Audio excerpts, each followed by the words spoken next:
The Denver Nuggets finally look beatable. After 40 points from Anthony Edwards and key plays by Timberwolves role players, we finally might have a series that will test the Denver Nuggets. And one of the players the Denver Nuggets definitely have to watch out for in Game 2 is Naz Reid. In today's film review, we're going to go deep into why Naz Reid is just a matchup nightmare for this Denver Nuggets team, and why that game flipped from the first half to the second half almost purely because of Naz Reid's play.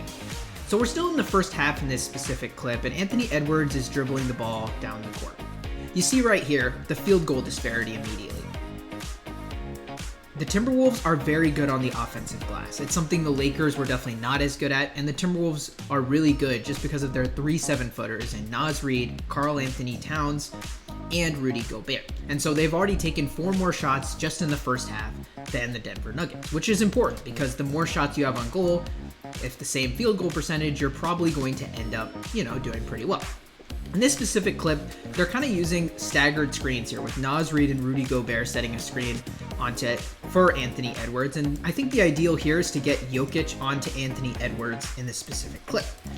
As you see, what happens here is Naz Reid kind of flows through, and he's able to do this because of his great three-point shooting ability. And so Watson has to kind of essentially still guard him and still maintain a boundary within his airspace. And so Anthony Edwards essentially is going around the screen, and Jokic is kind of in a tough position here because he's being called into the ball screen. And clearly, KCP tries to jump it and get in front of Anthony Edwards. He misses a bit, but gives Anthony Edwards this chance to thread this pass. And that's why Peyton Watson initially had to drop here, because KCP was really out of position. And so Naz Reid ends up getting the ball right here, and he drives right here. He doesn't really fake the shot at all, and so Watson's in a pretty good position. But KCP is really an alert defender, and he tries to go for the steal on the ball, and he ends up getting it, and that leads to a Nuggets fast break, which is exactly what Naz Reid did not want to happen.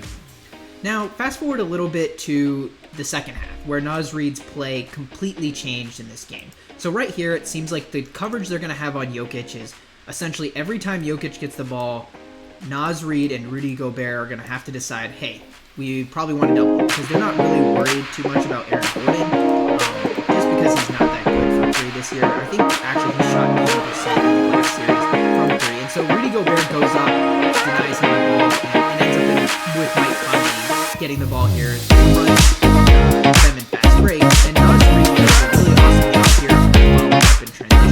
One thing that I always talk about with Jokic's ability to get back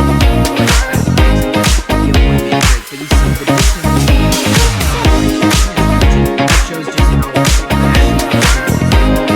also I want to point out here, Anthony Edwards is really sucked up like a quarter here into this to test Naz Reid here, and that's really dogging Anthony Edwards, I want to say right there, just going full speed, drawing a defender, and this is an easy dunk attempt where Michael Porter today. It's not contesting that one, and so Naz Reid's able to get that.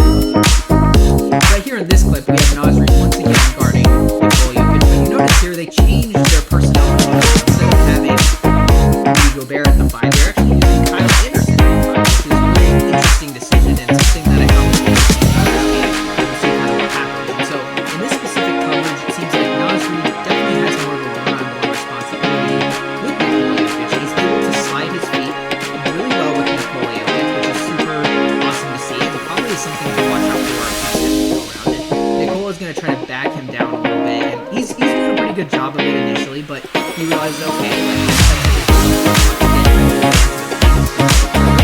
kick it out and try to shoot it first, and get him in position really fast. This is something Jokic definitely likes to do, just to get him in position and get to KCP, and if he forces a rotation here, and this is right here, you can see they're kind of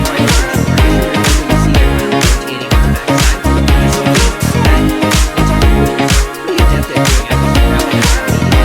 But KCP throws it, okay, I'm just going to repost it to Jokic, and now Jokic is in a bad position, but you saw that little kind of hit by Naz Reid right there. Naz Reid was really intelligent right there, knew that they were going to repost. This is clearly film review right here, I think, personally, and is able to punch the ball out of Jokic's hand, and now McDaniels is on a fast break the other way.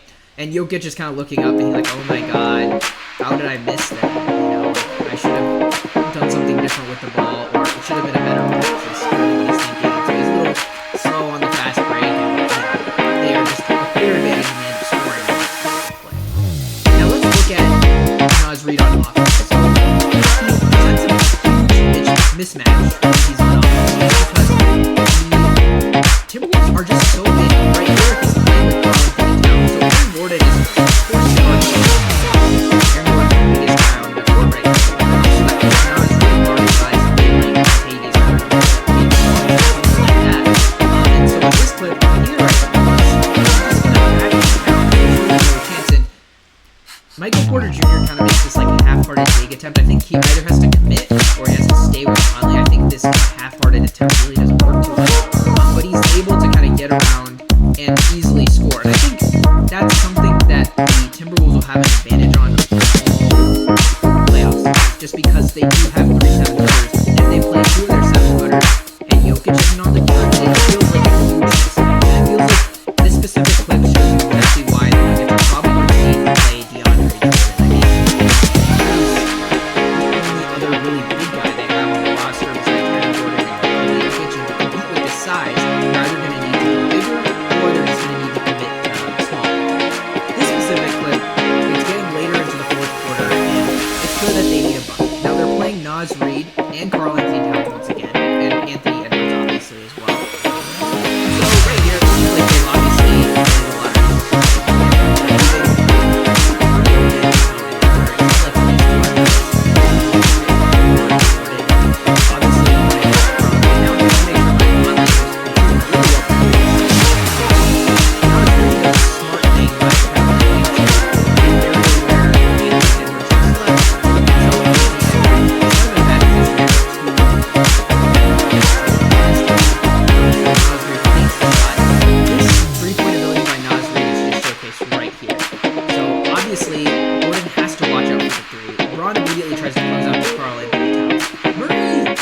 should probably close out to Conley, but it seems like he doesn't really get the memo. He probably thought that Naz Reid was going to shoot that specific shot, but he ends up not doing it.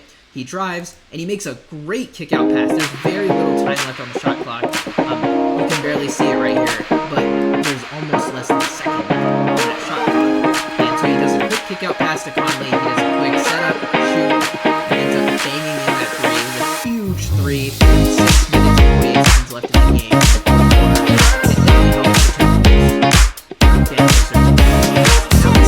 This clip, obviously, they have Naz Reid.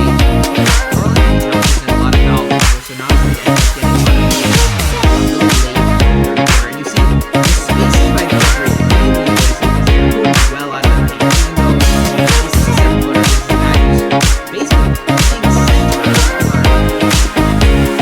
center or power forward at least, with Rudy Gobert playing center. And all this action up here, all this muck, is essentially to try to get Jokic onto Anthony Edwards once again, and you see that's basically what almost happens, except instead Braun decides to stay with Anthony Edwards, and Jokic also decides to stay with Anthony Edwards, basically for this soft double, so they leave Rudy Gobert wide open. Aaron Gordon's a really elite defensive player. He immediately realizes it's like, oh wait, Rudy Gobert's coming like scot-free down the middle. I need to go contest him, but now you're leaving on Rudy open. So Anthony Edwards makes an incredible pass. I thought for sure it would have been like a for Anthony Edwards with the Rudy Gobert to Naz Reid, but instead Anthony Edwards just does the tripod use of that triangle and gets it all the way over to Naz Reid, and Naz Reid does a nice job faking the 3 once again and then going in. He gets fouled right here and finishing in the paint, which was super important. And basically, if I can get that shot, it was nice to me. But just for good measure, obviously, he needed one more Naz Reid to win.